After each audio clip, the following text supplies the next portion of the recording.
Welcome to 6th grade science. Hello, I'm Judy Maccarone, your child's 6th grade science teacher. It's been nice getting to know your children these past few weeks, so let me tell you a little bit about me and about what to expect in science this year. I've been teaching in Quakertown at both Strayer Middle School and the 6th grade center for the past 25 years. The past 15 years I've taught science in grades 7 and 6. Here's a picture of my silly family. I have 3 grown children, all who graduated from Quakertown schools. There's Mike, who lives and works in Vermont and Brazil, Allie, who's in New Jersey, and Kate, who recently moved from Florida to Maine. And that's Jack, my wonderful husband of 37 years, who sadly passed away from COVID in April, and who we miss so very much. As you can imagine, I'm vigilant in hand washing, wearing a mask properly, and keeping socially distant in school and in the community, and I hope that you and your family are as well. This year in science, we are using a new Science FOSS program to learn about earth science. We will begin the year studying water and weather, and then move on to Earth's history and how the Earth was formed, and then finish up with the solar system. The FOSS book is on an online ebook, which has a lot of really nice features for the students. Students may sign into the FOSS book through Clever in order to access the book and other multimedia resources. Once they get to the student page, students can choose the English or Spanish version, and they should pick the first link, which is the interactive ebook HTML version. The book has an audio component that will read the text aloud. It has embedded short videos and tools that will help students mark the text as they read. And then the first column on the student page is called Multimedia, and students will be directed there often to access videos and computer simulations. There are also built-in online assessments that students will take. We started the year introducing the students to Canvas. All of our assignments were created to teach them not only about science content, but also how to submit different kinds of assignments in Canvas. It's really important for students to learn Canvas now, especially with Google Docs. Students are used to sharing them with their teachers. In order for them to be graded, they have to submit them in Canvas. We've made some videos to show students how to do this, and so if they're still confused, the videos are available. The first stop in Canvas for all classes is the Get Started.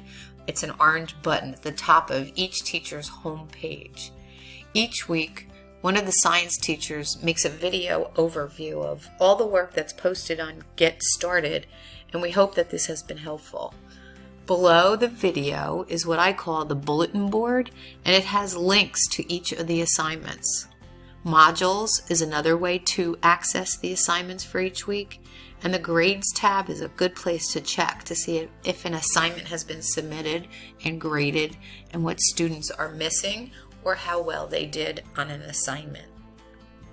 So the Get Started place is where you get started, and I'll show you that right now on my Canvas page.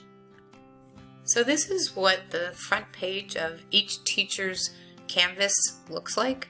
Everybody has Get Started at the top. I'll click on my Get Started. You can see at the top there is a 6th grade center daily check-in. This is for students when they are working at home. They need to check in. This is the same check-in that is on the front page of the 6th grade center website as well. So you can see that the week is listed here. If there's any special notices, they would be at the top. And then here is a video. We make a video every week to introduce what's going on, and this is for students who are working at home so that they know what to do and they don't have to wait to be in front of us for an explanation of the assignments.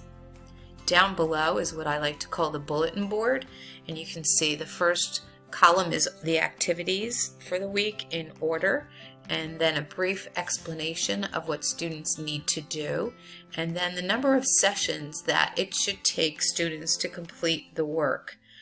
I have listed days, suggested days. Tuesday, we started with this week, we had Monday off, But these are just suggestions. Some students like to have a guide for what work they should be doing which day. Other students like to plan their own time, but this is here for students to get an idea of where they should be. So if your student is a B student coming to school on just Thursday and Friday, and if they don't have science until Friday, they really should have some of this work done prior to coming to school. If they wait until Friday to get started on the science work, then they're going to be way behind. Below the bulletin board is click to modules, and then below that I have my Wednesday Google Meet times set there. The modules page includes all of the activities in the order that they will be taught, allowing students to work at their own pace. These are the same activities listed on the bulletin board, they're just in a different format. And here's what modules looks like. You can see this was a current week. Week 3 was at the top, and each of the assignments are listed in order. If you go down, there's week 2, and continuing down, week 1 is below it. The most current week will be at the top, so it's easy for students to access. What's nice about the modules page is that it has a place for students to check off when the work that they have done is complete. So if they have a nice checklist to keep track of where they are in completing work. And the last important button is grades.